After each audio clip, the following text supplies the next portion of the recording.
Again, every morning, somewhere right around that 7 a.m. window, your body quietly activates a fat-burning switch that almost no mainstream health content ever talks about. And most dieting advice, in fact, almost accidentally works against it. Let me explain what I mean. Again, within the first 30 to 45 minutes after waking, your cortisol rises roughly 38 to 75%, your insulin is at its lowest point from the overnight fast, and your growth hormone is still elevated from your last stretch of deep sleep. Again, that combination of hormones doesn't happen at any other time of day, and it creates what I call the 7 a.m. window, a narrow slice of time where your body is genuinely primed to release and burn stubborn belly fat. Again, especially the visceral kind that wraps around your organs and drives most of the metabolic disease risk we worry about in men over 40.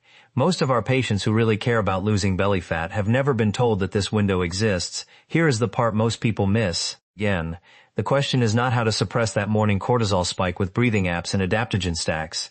And it is not how to force your body into burning more fat by training harder on an empty stomach.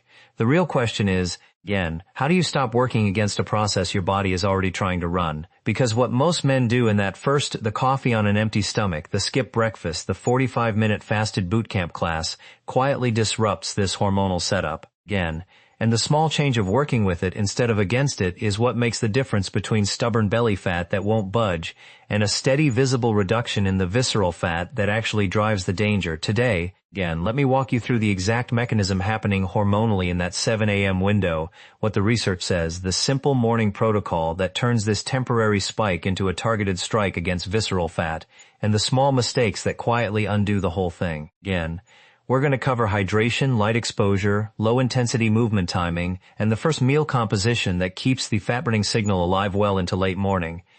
Now, before we get into it, again, if this kind of content genuinely helps you think differently about your mornings, a quick like makes a real difference. It tells the algorithm that this video is worth pushing out to more people who could use it. And if you're not yet part of the community here, again, do think about subscribing. I drop new videos most weeks, often on small practical habits like this one, things that fit into real life without requiring heroic discipline from busy men. Alright, again, let me start with the biological reality most of you have probably never been told about. The cortisol awakening response. Now, this is a well-documented phenomenon in the endocrinology literature. We know that cortisol, again, your main stress hormone, but also a totally normal metabolic hormone, rises on average about 50% in the first 30 to 45 minutes after waking, and this happens in roughly 3/4 of healthy adults. There is a strong genetic component, again, so some of you are high responders and some are moderate responders. But the point is, this rise is normal. It is not a malfunction. It is one of the most ancient mechanisms your body has. It wakes you up. It mobilizes energy so you can move. It sharpens your focus. Without it, again, you would feel groggy for hours after waking and struggle to actually get your day going. In fact, patients with a blunted or weak cortisol awakening response often report exactly that. They feel okay for the first 20 minutes, again, then crash around the 30 to 60 minute mark and stay tired through the entire morning, sometimes the entire day. So a healthy rise here is actually a good thing, but here's the nuance almost every wellness resource oversimplifies. Again, the cortisol awakening response isn't simply good or bad, it's a tool. What matters is the hormonal environment it occurs in, and that environment changes dramatically based on 3 things. Are you fasted or fed? Are you moving or sitting still? Again, are you rested or running on the back of a poor night? Because depending on those answers, the same cortisol rise can either help you burn belly fat or quietly push your body towards storing more of it.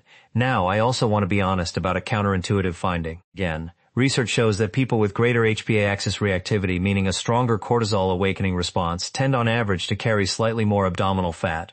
So a bigger spike alone is not automatically a win, but that is not the whole story. People in the same study population, again, when they moved in the morning and ate strategically, did not show the same abdominal fat pattern, which tells us the spike itself is neutral. The environment around it is what decides the outcome. So the goal here isn't to manufacture more cortisol, and it is not to suppress it. Again, the goal is to understand what is already happening inside your body and stop working against it.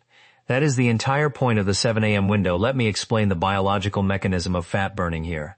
Because once you see it, the morning protocol becomes obvious, again, and the reason so much popular advice quietly backfires becomes obvious too. A controlled human study found that suppressing the natural morning cortisol rise significantly reduced the release of free fatty acids and glycerol from adipose tissue, meaning from your actual fat cells. Again, cortisol plays a real role in morning lipolysis, which is the breakdown of stored fat into fatty acids that can be burned for fuel. It does this primarily through an enzyme called hormone-sensitive lipase, so cortisol, when it rises in the morning, again, is one of the chemical signals your body uses to unlock your fat cells and let their contents out into circulation. But releasing fat from storage is only step one of the process. The fatty acids still have to be oxidized, meaning actually burned for energy, again, or they will simply recirculate and quietly get taken back up into your fat stores. So the morning fat burning story really has two parts. First, lipolysis, the unlocking. Second, oxidation, the burning. And the 7 a.m. window is uniquely good at supporting both, again. If you give it the right inputs and don't accidentally block the second step with poor timing, why does the fasted morning state matter so much? Insulin is naturally at its lowest point after an overnight fast. Again, that matters because insulin's primary metabolic job is to store energy. Insulin is the storage hormone, and one of the things it does to keep doing that job efficiently is to actively block fat release from your fat cells. So low insulin first thing in the morning, again, removes that block. Growth hormone is also naturally elevated in the fasting state, particularly after deep sleep. And growth hormone has anti-catabolic effects, meaning it protects your lean tissue, your muscle, and your bone, again, from being broken down by cortisol's catabolic tendencies. So in the morning, growth hormone acts as a protective shield around your muscle, and cortisol is rising at the same time. Cortisol provides a lipolytic, a fat-burning signal, again, telling your fat cells to start releasing their stored fatty acids. So now you have the hormonal stack happening simultaneously. Low insulin, which removes the storage block, elevated growth hormone, which protects your muscle, and rising cortisol, which turns on the fat release. Again, that describes a hormonal environment that is genuinely favorable for fat mobilization, where the catabolic effects of cortisol on lean tissue are partially buffered by growth hormone. So you get to keep your muscle, and you get to release your fat. Again, that specific combination happens almost exclusively in this morning window. Later in the day, after you eat, insulin rises sharply, growth hormone drops, cortisol settles back into its baseline pattern, and that fat-friendly combination disappears completely. Again, so the 7 a.m. window is genuinely unique. There is no other hour in your day where these three hormonal conditions naturally overlap, and that is exactly why so many men said their belly fat didn't move for years, then suddenly started moving once they fixed the morning. Now, again, lipolysis is only the first step. Those fatty acids still need to be oxidized, or they will quietly return to storage. That is why movement timing matters so much, and that is why this is not just a hormone story. It is a hormone plus behavior story. Alright, again, let us talk about the actual morning optimization protocol. What to do, in what order in that first 60 to 90 minutes. Number 1, light exposure. Get morning sunlight, ideally within the first 30 to 60 minutes of waking. Even on an overcast day, again, outdoor light is meaningfully stronger than indoor light, and that signal hits the back of your eye, travels to your suprachiasmatic nucleus, which is your master circadian clock, and anchors your entire hormonal rhythm for the day. Again, that anchored rhythm supports the cortisol awakening response functioning as designed, rather than disrupting it with late-night screens and dim morning indoor lighting. It is not about forcing your body to do something new. Again, it is about letting it run the program it was already designed to run. For most of you, this simply means stepping outside for 10 minutes, walking the dog, standing on the porch with your coffee, drinking your tea near an open window. Again, anything that puts real photons into your retina. Number 2, hydration with electrolytes. You have just gone 8 hours or so without water. Your blood volume is slightly lower than it will be later in the day. Your sodium, potassium, and magnesium have drifted down. Again, and your adrenal glands, which are about to release that morning cortisol surge, run on sodium-rich cellular signaling. So a glass of plain water is better than nothing, but a glass of water with a generous pinch of unrefined salt, or a clean sugar-free electrolyte, again, is significantly better for supporting how your adrenals actually function in that morning window. The right minerals help the cortisol signal transmit cleanly. Without them, the signal still fires, but it is messier, and your body compensates in ways you would rather it not. Again, most people notice this within a week. Less morning grogginess, sharper focus before the coffee ever kicks in. You can do this as simply as taking a pinch of high-quality unrefined salt, like a real salt or a Himalayan pink salt, putting it on your tongue, again, and chasing it with a glass of filtered water. Or you can use a clean electrolyte mix. Both work. 3. Low-intensity movement. This is the oxidation step that closes the loop. Again, you have just spent the night releasing fatty acids into your bloodstream through the hormonal setup we just walked through. Now those fatty acids need to actually be used. Low-intensity steady-state movement is what does that. Walking, light cycling, slow gentle stretching, again, mobility work, anything that gets your muscles contracting but does not significantly spike your heart rate. This is the moment where your muscles start pulling those released fatty acids out of your blood and oxidizing them for fuel, again. Instead of letting them simply recirculate and get restored, walking is the gold standard here for most men. About 10 to 20 minutes at a conversational pace. You should be able to talk in full sentences while doing this. If you cannot, you are going too hard. Again, the point is not to push yourself. The point is to give your muscles a steady, low-grade fuel request they can answer with the fatty acids already in circulation. Why not high-intensity training in this window? Again, because intense fasted training during the cortisol awakening response adds another large cortisol-raising stimulus on top of an already active stress system. That is stacking two high cortisol events back to back. And while growth hormone provides some muscle protection, again, stacking is generally not the right move for most men, particularly those already under significant stress. The morning fasted window is better suited for oxidation. Save the high-intensity work for later in the day, again, when cortisol has settled and your body has the hormonal headroom to handle it. Number 4. Caffeine timing. This is the small detail most men get wrong every single morning of their adult lives. Again, research shows that caffeine consumed during the cortisol awakening response window actually adds to the natural cortisol response rather than simply replacing it. So instead of caffeine giving you a clean independent lift, it stacks on top of the cortisol surge already underway. Again, for some of you that means jitteriness, anxiety, or a sharper blood pressure response in that first hour. And for everyone, it means you are reducing the long-term effectiveness of caffeine because your receptors are getting pounded in the first hour. Again, the simple practical move is to delay your caffeine by 60 to 90 minutes after waking. Let the natural cortisol awakening response do its work first. Then have your coffee or tea as a second, separate lift once cortisol has begun to taper.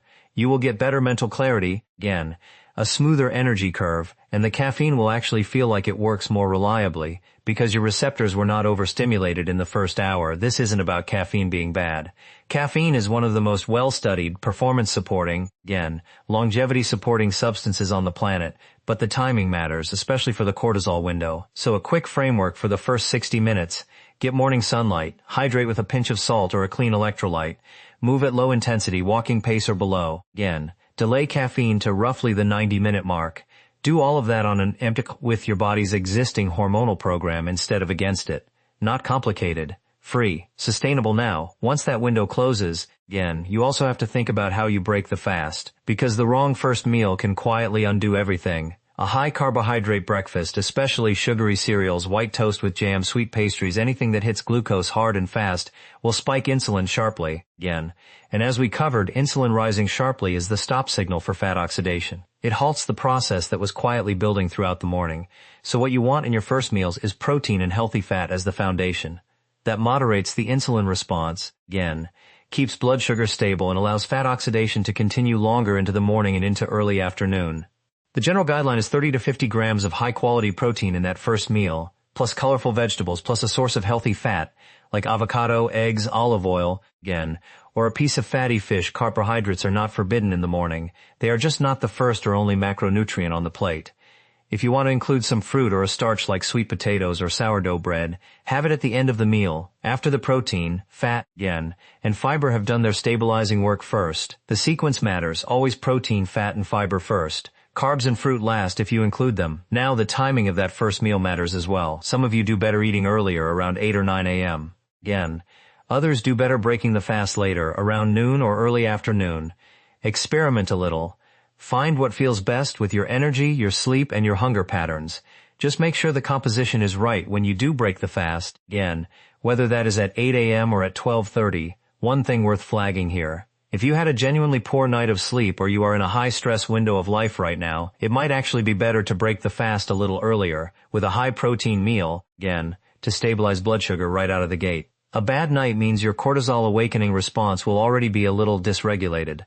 A protein-rich early meal softens that landing, alright? Again. Now let us talk about supporting the adrenals so this whole protocol is sustainable over years, not just over a few weeks. The cortisol awakening response represents real adrenal output every single day. Supporting the nutrients involved in that output matters. Again, my number one nutrient here is magnesium, which is the system controlling your cortisol rhythm. It also helps regulate the natural cortisol-releasing hormone signal. Vitamin C is used at high rates by the adrenal glands during cortisol production, again, so getting enough daily matters. B vitamins are cofactors in adrenal hormone synthesis. The adrenal glands literally cannot produce hormones at full speed without adequate B vitamins on board. And then sodium and potassium, again, both critical for the cellular signaling involved in the stress response. Particularly important if you are doing fasted morning movement, when you are flushing some minerals through sweat and respiration. For most men, a good quality multivitamin with methylated B vitamins, again, plus adequate vitamin C plus adequate magnesium covers most of this, and then a clean electrolyte powder for the morning hydration step is genuinely useful. I personally use a clean electrolyte formula that is sugar-free and made from unrefined sea salt, again, which gives you trace minerals along with the sodium and potassium, and that pairs well with the morning protocol. I will put what I use in the description below so you do not have to guess at what to look for. On the magnesium side specifically, again, a lot of my patients do better with an additional magnesium supplement on top of the multivitamin. Roughly 200 to 400 milligrams of magnesium glycinate or magnesium L-threonate taken in the evening is a common effective dose. Both forms cross into the brain well, again, and both tend to support calmer sleep and steadier next-day cortisol. Alright, now let us talk about the long game, because this is the part that actually determines whether you see real visceral fat reduction or whether you just end up frustrated and confused belly fat. Again, particularly visceral fat does not respond to short bursts of heroic effort. It responds to consistency of hormonal rhythm. Same wake time, same morning light exposure, same general morning pattern repeated daily across months, the 7 a.m. window compounds. Again, day 30 starts to make a quiet difference. Day 90 the difference is real and visible on the scale and in the mirror. Beyond that it becomes structural. It is not urgent, it is patient. And that is exactly how the body prefers to lose visceral fat. Again, I also want to be honest with you here. This protocol is not a substitute for overall caloric balance, sleep quality, or chronic stress management. If you are sleeping 5 hours a night and under chronic stress, no morning optimization will override that. Again, but if your sleep is decent and your overall intake is reasonable, this protocol gives you a meaningful additional lever to pull. It turns the 7 a.m. window from wasted time into the most valuable hour of your metabolic day. The goal isn't to manufacture more cortisol, again, and it is not to force fat burning by pushing harder. The goal is to stop disrupting a process your body is already trying to run every morning, and to give it the right input so the process can finally do what it was designed to do. Light, hydration, movement timing, again, caffeine timing, first meal composition, 5 small things stacked in the right order in the right window. That is the entire protocol.